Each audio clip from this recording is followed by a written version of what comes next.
3 साल यूज़ करने के बाद इसके नेगेटिव पॉइंट। वारंटी के बाद इसका फ़ैन ख़राब हुआ था तो 2400 खर्चा आया। नंबर 2, ये डिस्प्ले इसका केवल दिखाने के लिए है।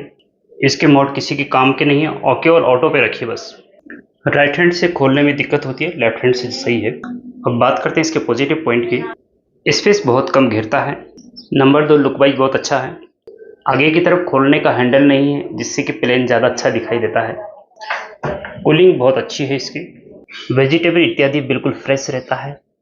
लाइट की खपत कम होती है क्योंकि ये 3 स्टार है, इसलिए 3 स्टार से कम बिल्कुल ना लें। ऊपर के कंपार्टमेंट में बर्फ़ बहुत जल्दी बनती है। फैमिली में 3-4 लोग हैं तो ये पर्याप्त स्पेस है, क्योंकि हमें भी स्पेस की कोई दिक्कत अभी तक नहीं हुई है।